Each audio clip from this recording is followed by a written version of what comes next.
श्री अक्षय कश्यप और आज हम लोग का फेडरलिज्म का दूसरा लेक्चर है और इस लेक्चर में हम लोग स्टार्ट करने जा रहे हैं जो हम लोग का क्वेश्चन है, जो टॉपिक है क्वेश्चंस के रूप में दिए हुए हैं, what makes India a federal country. तो चलिए हम लोग स्टार्ट करते हैं। जो इंडिया एक बड़ा देश है, हम लोग इससे पहले पिछले में श्रीलंका और बेल्जियम एक छोटा देश के बारे में पढ़े थे, जहां हम लोग देखे कि वहां के रीजनल डाइवर्सिटी को मेंटेन करने के लिए कितनी परेशानियों का सामना करना पड़ा। तो इंडिया जैसे इतने बड़े मुल्क में जहां इतने ज्यादा रिलीजन है, इतने ज्यादा रीजन्स हैं, डिफरेंट लैंग्वेज बोले जाते हैं, वहां कैसे फेडरलिज्म प्रैक्टिस करता है, इंडिया में किस टाइप से पावर शेयरिंग किया गया है, तो इस चीज को हम लोग देखते हैं। इंडिया जब इंडिपेंडेंट हुआ, इंडिया एक पार्टीशन के बाद जब पाकिस्तान से इंडिया का पार्टीशन हो गया 1947 में, इंडिया जब इंडिपेंडेंट कंट्री के रूप में आया, उसके बाद इंडिया में बहुत सारे छोटे छोटे जो इंडिपेंडेंट जो राज्य थे, इंडिपेंडेंट जो राजाओं के जो राज घराना था, वो इंडिया में मिलने लगा, जिसमें आप कह सकते हैं हैदराबाद, जम्मू कश्मीर जैसे बहुत छोटे छोटे राज्य इंडिया में मिले। उसके बाद जो इंडिया का जो हम लोग कॉन्स्टिट्यूशन था, चलिए हम लोग स्टार्ट करते हैं इंडिया कॉन्स्टिट्यूशन से। तो इंडिया का जो कॉन्स्टिट्यूशन था, इंडिया का कॉन्स्टिट्यूशन इंडिया को यूनियन ऑफ स्टेट घोषित किया, जैसा आप देख रहे हैं लिखा हुआ है India as a union of states. लेकिन कहीं उस कॉन्स्टिट्यूशन में फेडरेशन वर्ड का इस्तेमाल नहीं किया गया। इंडिया को यूनियन ऑफ स्टेट्स कहा गया, लेकिन फेडरेशन वर्ड का इस्तेमाल कॉन्स्टिट्यूशन में नहीं किया गया। जो इंडिया का जो यूनियन है बेसिकली बेस्ड है प्रिंसिपल ऑफ फेडरलिज्म पे। प्रिंसिपल ऑफ फेडरलिज्म पे इंडियन यूनियन का कॉन्स्टिट्यूशन बेस्ड है प्रिंसिपल ऑफ फेडरलिज्म पे।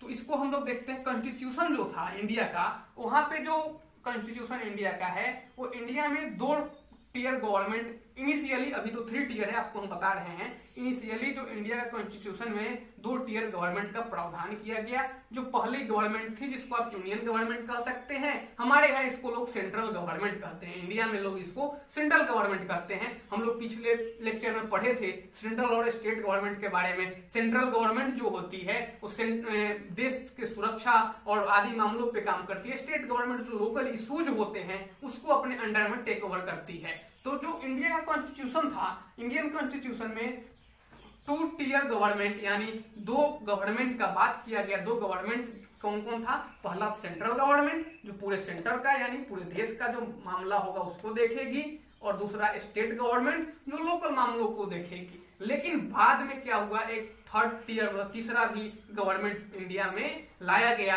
और वो तीसरा क्या था? लोकल लेवल पे, ग्रास रूट लेवल पे। जैसे जो आप देखते हैं गांव के इलाके में, ग्रामीण इलाके में पंचायत होते हैं, और शहरी इलाके में म्यूनिसिपल कॉर्पोरेशंस होते हैं। तो जो ग्रामीण इलाके के होते हैं उसको हम लोग 3rd टीयर गवर्नमेंट कहते हैं, जो बाद में इंट्रोड्यूस किया गया इंडिया में। तो अब देखते हैं तो इंडिया में एक रूप से 3 टीयर गवर्नमेंट हो चुका है। और जो तीनों टीयर गवर्नमेंट है, इसको अपना अपना अलग अलग जैसा क्षेत्राधिकार मिला हुआ है। हम लोग लास्ट लेक्चर में पढ़े थे कि जो भी दो फेडरलिज्म में 2 जो गवर्नमेंट होता है, 3 गवर्नमेंट होता है, उसका अपना अपना क्षेत्राधिकार यानी जिसको जुरिडिक्शन कहते हैं, जो उनका अधिकार का क्षेत्र होता है वो बांट दिया जाता है। तो यहाँ भी जो 3 टीयर ऑफ गवर्नमेंट है, पहला क्या हो गया? सेंट्रल गवर्नमेंट, दूसरा स्टेट गवर्नमेंट, और तीसरा पंचायत या म्यूनिसिपल कॉर्पोरेशन जो हो गया। वो तीनों में अलग अलग इनका एरिया बांटा हुआ है, इनका जुरिडिक्शन बांटा हुआ है। तो इसलिए इनको कोई कठिनाइयां नहीं होती है।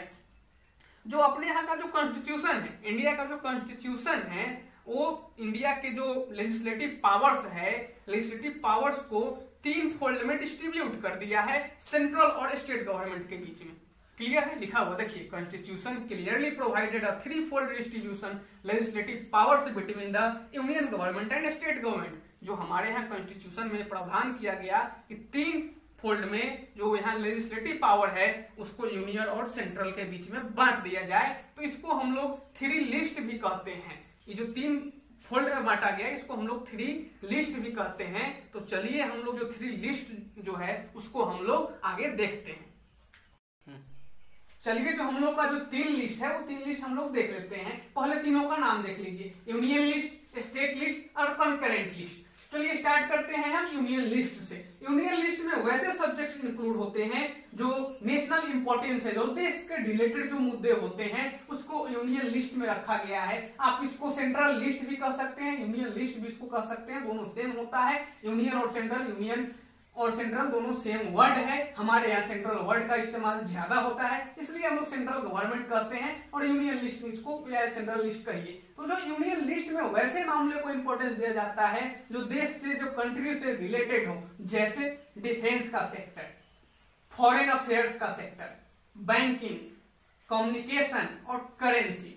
इस टाइप के मुद्दे को हम लोग इसलिए यूनियन लिस्ट में रखते हैं क्योंकि हमको जो मुद्दा है इस पे एक यूनिफॉर्म पॉलिसी चाहिए जो पूरे देश में काम करे, थ्रू आउट द कंट्री एक ही पॉलिसी लागू हो। क्योंकि अगर मान लीजिए डिफेंस के सेक्टर में हर स्टेट अपना अपना मुद्दा, अपना अपना लॉ लगाने लगे तो फिर देश के संप्रभुता के लिए दिक्कत हो सकता है। वही फॉरेन अफेयर्स, बैंकिंग और कम्युनिकेशन और करेंसी, इस सब पे हम लोगों को थ्रू आउट द कंट्री एक पॉलिसी चाहिए, इसलिए हम लोग इसको यूनियन लिस्ट में डालते हैं। जैसे ये जो आपको दिया हुआ है जो सब्जेक्ट्स है, जैसे defence, foreign affairs, banking, communication और करेंसी, इस पे यूनियन गवर्नमेंट यानी सेंट्रल गवर्नमेंट अकेले कानून बना सकती है। इसमें उसे स्टेट गवर्नमेंट से पूछने की कोई आवश्यकता नहीं है।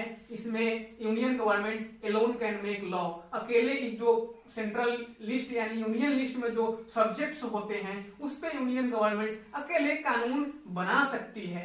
तो आप देख लीजिए, एक बार फिर से रिवाइज करवा देते हैं। यूनियन लिस्ट में क्या होता है, नेशनल इंटरेस्ट के मामले सब्जेक्ट्स को रखा जाता है। उसका डिफेंस एग्जाम्पल है, फॉरेन अफेयर्स, बैंकिंग, कम्युनिकेशन और करेंसी। तो इस सब पे हम लोग इसलिए इसको यूनियन लिस्ट में रखते हैं क्योंकि हम लोगों को through out the country in सब मुद्दे पे एक पॉलिसी चाहिए और इन जो मुद्दा है इस पे यूनियन गवर्नमेंट अकेले कानून बना सकती है। तो चलिए अब हम लोग जो दूसरा लिस्ट है, स्टेट लिस्ट जिसको कहते हैं, उसको देखिए। स्टेट लिस्ट में वैसे मुद्दे को इंपॉर्टेंस दिया जाता है जो स्टेट से रिलेटेड या लोकल इशूज से रिलेटेड मुद्दा हो, जैसे police, trade, commerce, agriculture, irrigation.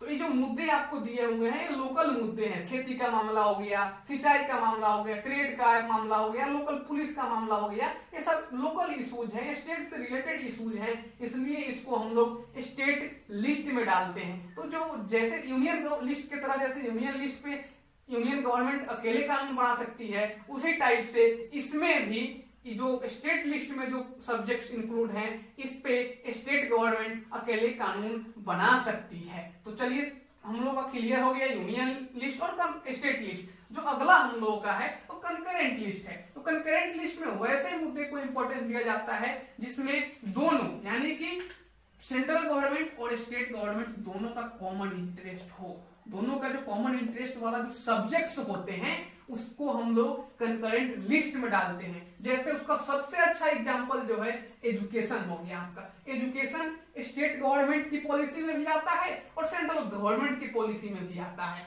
उसी टाइप से फॉरेस्ट हो गया, ट्रेड यूनियन हो गए, मैरिज हो गया, एडॉप्शन हो गया एंड सक्सेशन हो गया।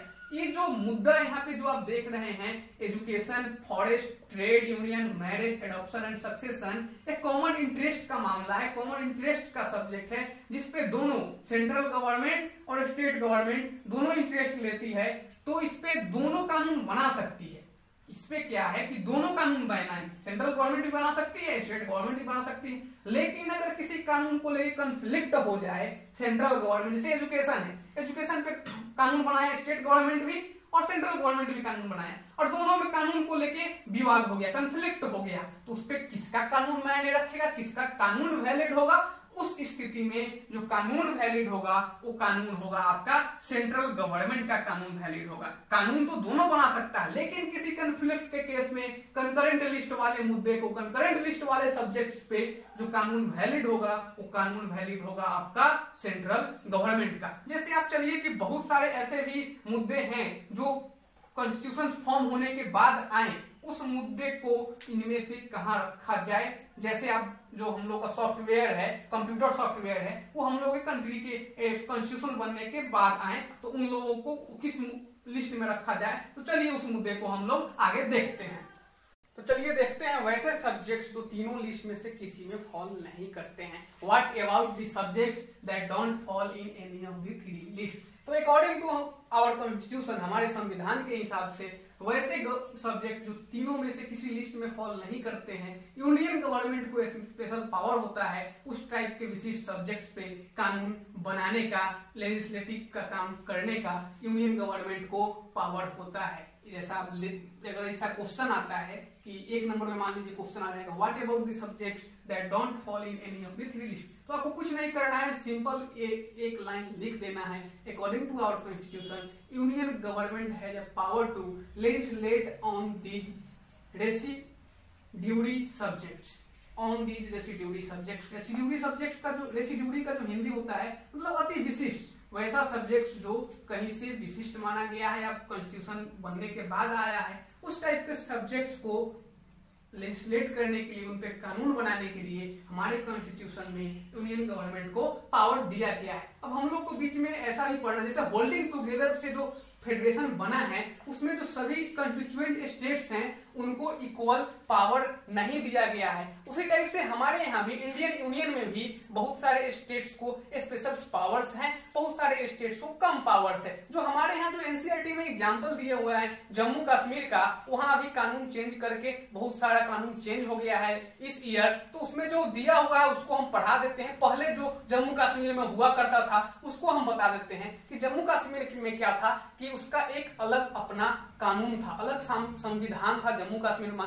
इंडिया में होते हुए भी इंडिया का बहुत सारा कानून जम्मू कश्मीर पे फॉलो नहीं होता था। अगर इंडियन गवर्नमेंट अगर कोई कानून पास कर देती है, अगर इंडियन गवर्नमेंट कोई कानून बना देती है, वो तब तक जम्मू कश्मीर में लागू नहीं होता था जब तक कि वहां के असेंबली से, लेजिस्लेचर से वह पास नहीं हो जाए। वहां जो हमारे यहाँ क्या है कि इंडिया का लोग कहीं भी हैं तो कहीं भी अपना जमीन पूरे इंडिया में खरीद सकते हैं, लेकिन एक्सेप्ट जम्मू कश्मीर एक ऐसा राज्य था जहां सिर्फ जम्मू कश्मीर का जो वासी है वही वहां जमीन खरीद सकता है, दूसरे जगह खरीद सकता था, दूसरे जगह का जो लोग था वहां जाके जमीन खरीद नहीं सकता था। वैसे ही जो कुछ और जो आप कह सकते हैं यूनियन टेरिटरीज है, जो कुछ और जो जगह है जो इतना छोटा है कि उसको बहुत सारा स्टेट नहीं बना दिया जा सकता है, इतना छोटा है कि उसको स्टेट का दर्जा नहीं दिया जा सकता है, लेकिन उसको कहीं मर्ज भी नहीं किया जा सकता है। इसलिए सेंट्रल गवर्नमेंट उस जगह को,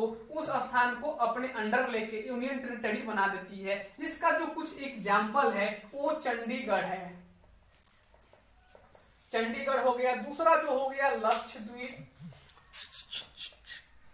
तीसरा जो हो गया जो कैपिटल रीजन है दिल्ली का। यहाँ जो है तीनों जो है आपका, इसको हम लोग कहते हैं यूनियन टेरिटरी, जहां इसको स्टेट का दर्जा नहीं मिला हुआ है। यूनियन गवर्नमेंट अपने एडमिनिस्ट्रेशन से इसको रन करती है, यूनियन टेरिटरीज को यूनियन गवर्नमेंट अपने एडमिनिस्ट्रेशन से रन करती है, इनको स्टेट का दर्जा नहीं मिला हुआ है। हमारे यहाँ क्या है, जो हमारे यहाँ जो बेसिक जो स्ट्रक्चर है जो कॉन्स्टिट्यूशंस का, वो sharing of power between the union and state government is the basic structure of the constitutions. मतलब जो पावर शेयर हुआ है हमारे यहाँ स्टेट गवर्नमेंट और यूनियन गवर्नमेंट में, वही बेसिक स्ट्रक्चर है कॉन्स्टिट्यूशंस का। लेकिन इस पावर शेयरिंग के अरेंजमेंट को चेंज करना उतना आसान नहीं है। क्यों आसान नहीं है, तो चलिए उसको देखते हैं। अगर कोई भी अगर पावर शेयरिंग के अरेंजमेंट कोई गवर्नमेंट, सेंट्रल गवर्नमेंट अगर अकेले चाहे तो वो अकेले चेंज नहीं कर सकती है। उसको चेंज करने के लिए पहले 2/3 मेजोरिटी से, हमारे यहाँ पार्लियामेंट में 2 हाउसेस है, अपर हाउसेस, लोअर हाउसेस। अपर हाउसेस राज्यसभा को कहते हैं, लोअर हाउसेस लोकसभा को कहते हैं। तो अगर कोई भी पावर शेयरिंग के अरेंजमेंट को अगर चेंज करना है तो उनको उस इशू को पार्लियामेंट के दोनों हाउसेस से 2/3 मेजोरिटी से पास करवाना होगा। मान लीजिए एग्जाम्पल, अगर 300 अगर सदस्य हैं हाउसेस में तो वहां 200 को उसके फेवर में वोटिंग करना पड़ेगा, तभी 2/3 मेजोरिटी होगा। एक एग्जाम्पल दिए हैं, तो 2/3 मेजोरिटी से हाउसेस से, दोनों हाउसेस से पास करवाना पड़ेगा। इतना ही नहीं, सिर्फ अगर मान लीजिए अगर दोनों हाउसेस में अगर मेजोरिटी में हो सेंट्रल गवर्नमेंट तो स्ट्रक्चर को चेंज कर देगा, अरेंजमेंट को चेंज कर देगा। तो नहीं, वहां भी एक पेच है। पेच क्या है कि इस पास होने के बाद जितने जो स्टेट्स हैं उनके कम से कम आधे स्टेट से उसको रेटिफाइड किया जाएगा, उसको प्रमाणित करवाया जाएगा, उससे संविधान को, उस लॉ को, तब ही लॉ लागू होगा, अन्यथा यह लॉ लागू नहीं हो सकता है। समझ में आया? पहले क्या होना चाहिए, मान लीजिए कोई अगर गवर्नमेंट है, कोई पॉलिटिकल पार्टी अपने अरेंजमेंट में है, अपने मेजोरिटी में है, तो लोकसभा और राज्यसभा दोनों जगह से कानून पास करवा दे, दोनों जगह मेजोरिटी में हो तो पास करवा ही सकता है ना, लेकिन सिर्फ उसी से कानून में बदलाव नहीं हो जाएगा। उसके लिए इसे मान लीजिए आज के डेट में 28 राज्य हैं अपने यहाँ, तो कम से कम 15 राज्य, 14 से 15 राज्य को उसको रेटिफाइड करना होगा। 15 राज्य को जब तक नहीं करेगा 15 राज्य प्रमाणित उस कानून को, तब तक वह कानून देश में लागू नहीं हो सकता है। अगर देखिए, अगर जो कानून बन रहा है उसमें जो हमारे यहाँ जो कोर्ट है उसको पावर है, जुडिशियरी को पावर है उस कानून को वो ऑब्जर्व करे, उस पर नजर रखे कि कहीं कोई गलती तो नहीं हो रहा है। अगर दोनों के बीच में, अगर मान लीजिए सेंट्रल और स्टेट के बीच में अगर कन्फ्लिक्ट हो जाएगा तो उस बीच में सुप्रीम कोर्ट और हाई कोर्ट मध्यस्थता करेगी। सुप्रीम कोर्ट और हाई कोर्ट मध्यस्थता करके उसको सुलझाने का प्रयास करेगी। मतलब जुडिशियरी जो हमारे यहाँ है एक एम्पायर की भूमिका निभाता है। अगर मान लीजिए कन्फ्लिक्ट हो जाता है इशू को लेके, लॉ को लेके, तो उसको देखिए जुडिशियरी जो है हमेशा अपना नजर बनाए रखेगा जो कानून बन रहा है उस पे, लेकिन अगर कन्फ्लिक्ट हो जाता है तो कन्फ्लिक्ट को विवाद सुलझाएगा सुप्रीम कोर्ट और हाई कोर्ट मिलके। उसको इसे स्टेट में हुआ तो स्टेट कोर्ट पहले हाई कोर्ट से इशू होते हुए सुप्रीम कोर्ट तक जाएगी और वहां उस चीज का मुद्दा को सुलझाया जाएगा। इसलिए अगर कोई विवाद होता है तो ये स्टेट गवर्नमेंट या सेंट्रल गवर्नमेंट के पास पावर है कि जुडिशियरी में अपील करे, वो सुप्रीम कोर्ट और हाई कोर्ट में अपील करके और उस मुद्दा को उठाए। तो चलिए आज का लेक्चर यहीं समाप्त होता है। आज हम लोग जो पढ़े इसके आगे हम लोग नेक्स्ट लेक्चर में देखेंगे। चलिए, धन्यवाद।